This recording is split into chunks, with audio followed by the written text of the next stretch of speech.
L'économie mexicaine est en première ligne face au Trumponomics. Ce qui irrite tant le président américain, 81% des exportations mexicaines ont pris la direction des États-Unis en moyenne ces 10 dernières années. À ce niveau-là, c'est comme si le Mexique était le 51e État américain. Mais il ne l'est pas.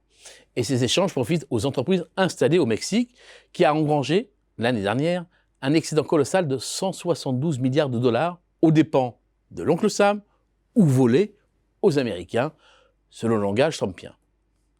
Le Mexique est devenu le deuxième plus important déficit des États-Unis, derrière la Chine et devant le Vietnam. Cette position, le pays le doit à son rôle clé de plateforme industrielle devenue incontournable du continent américain, tirant parti de sa proximité géographique avec les États-Unis, renforcée par sa participation aux accords de libre-échange régionaux.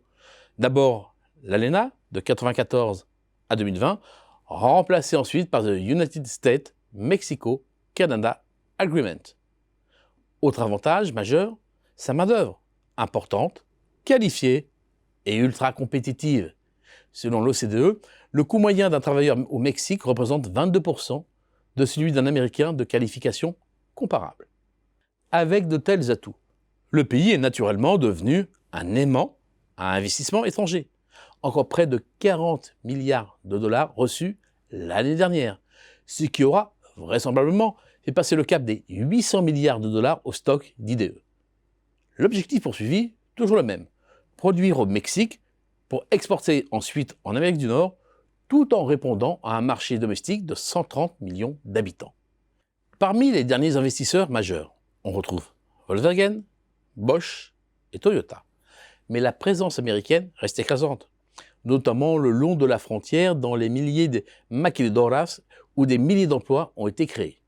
General Motors, Ford, IBM, Coca, PepsiCo, Procter & Gamble, Unilever, ils sont tous là. Depuis peu, les industriels chinois les ont rejoints, notamment pour contourner les restrictions commerciales imposées par l'administration Trump lors de son premier mandat. C'est tout cet édifice qui est aujourd'hui ébranlé par les perspectives de l'instauration de droits de douane à 25%. La sensibilité du peso au président Trump en atteste. L'annonce de sa victoire, puis celle de mise en place de droits de douane, ont par deux fois fait chuter la monnaie mexicaine. À l'inverse, un simple sursis accordé à la filière automobile a suffi à le faire rebondir immédiatement.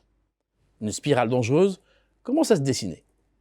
Explosion des droits de douane, récession brutale, peso en chute libre, chômage en hausse, consommation en berne et une note souveraine dégradée.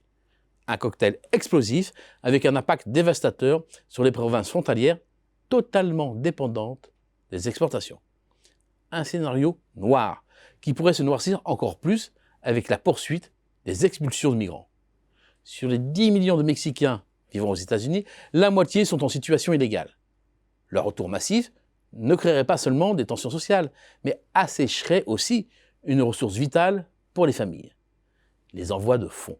Ces transferts, qui atteignent 53 milliards de dollars, sont une source indispensable de devises.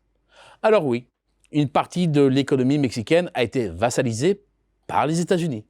Mais les bénéfices tirés du Made in Mexico profitent d'abord aux grands groupes américains. Certains semblent avoir oublié, ils seront vite rappelés à l'ordre.